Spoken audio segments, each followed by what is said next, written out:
زور هسې پیغور شي همت ورسره مل نه شي ورک هغه مشال شه چې تیاره شي او دی بل نه شي نو ځکه درته وایم زما نه راښکليه ځوانه راودانګه میدان ته پښتون و پهلوانه کاشف وفا صاحب السلام علیکم وعلیکم السلام ورحمت الله وبرکاته وفا صاحب ټیم نازک دی د خبرو نه به راتیر شو او د ملګرو سره به د شعر و شاعرۍ په سفر روان شو جي ارشاد شعرونه به درته ووایم دریاب لالا چې ارشاد انتخاب به وکړو د ګل لالا د غزل نه به وکړو خو ریکارډ نه شو که نه خبرې روکوه نګاره خلک زیو راځي خبرې روکوه نګاره خلک زیو راځي لږ په مزه لږ په کلاره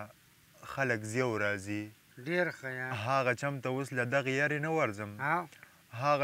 اوس هغه چم ته ډېر بېکاره خلک زیو راځي هغه چم ته اوس له دغې یارې نه ورځم اوس هغه چم ته ډېر بېکاره خلک زیو راځي ته څه وې چې انکار یې وکړه نو نه به ورځم نه داسې نه که نه ریباره خلک زیو راځي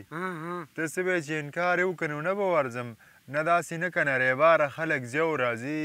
ګوره سوکلار کې قیمتي څیزونه چېرته پرېږدي ګل دې سنبال ساته مالیاره خلک زیو راځي ګوره سوکلار کې قیمتي څیزونه چېرته پرېږدي ګل دې سنبال ساته مالیاره خلک زیو راځي ډېر ښه یار زما د ژوند کیسه څه داسې وه چې ما فیصله تر خپل تقدیره پرېښوه او بیا داسې وشو چې جدا شو دواړه ته چې واده شوې نو ما ګیره پرېښوه ډېر ښه ډېر ښه الطاف هغه شعرونه ویلي وو که نه یو نظم و که غزل و هر راته وګورئ نظم و ډېرې لاندې خلک زیو راځي دغه خو مو څه ویلي بیا نظم بېللې مینه چې دا تاسو ته ما ویلی یو که نه ووایه بیا ووایه نن څه ډېر عمرونه پس درې څلور کلونه پس دا مې ته ویلی دی دا ویلی دی بل مې ته ویلی هغه مینه او جدایي دام شوي دی بل کوم یو نظم یار د مسافرۍ والا دې مې ویلی دی هم ویلی شوی شیر عالم صاحب ته دی چې ډاله یې کړی هغه هم شوی دی ستړی مزدور بم کې زم په فرمایش باندې دلرمان یو نظم هغه مې ویلی دی دا ستړی مزدور و بس وکړو ناوخته یې دریاب صاحب عاجز لالا وایي چې یو بېوسه او بېڅوکه مزدور چې د دیاړی نه ستړی کور ته راشي ماشومه لور ورله په منډه منډه ورشي د پلار د دواړو خپو نه غېږه تو کړي دغه بېوسه دغه ستړی مزدور دغه ماشومه کړي سینې ته جوخته په زړه کې دا سوچ کوي کاش چې دې لور له مې بنګړي راوړی وې دغه منظر یې لا په سترګو کې وي چې کور ودان یې پې اواز وکړي زما خبره درنه هیره ده څه ما درته نه ویل چې غوړي ختم دي په خوم کې هم منګکان منډې وهي د ګاونډیانو نه په جام راخلو دغه بېوسه دغه ستړی مزدور د خپلې لور په ارمان خپې کېدي د کور ودانې له نږدې ورشي ورته څه ډېر په مایوسۍ کې وایي په دې 500 کې زه څه راوړم ټیک ته په دې به د بازار د غوړو یوه وړه غونته ګوتی راوړم د دوکاندار هم قرضدار یم ممکنه نه ده چې نور قرض راکړي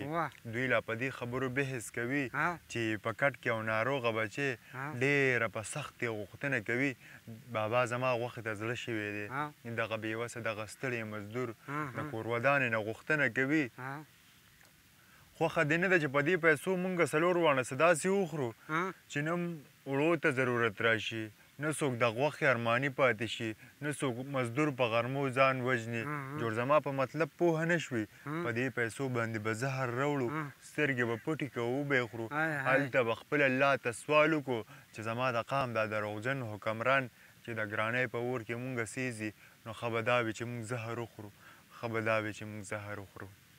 دا مونږ سره و کاشف وفا صاحب چې ډېر ښه ښه شعرونه یې مونږ سره پیرزو کړه په اخره کې د غني خان بابا یو دوه شعرونه او کاشف وفا صاحب ته ډالۍ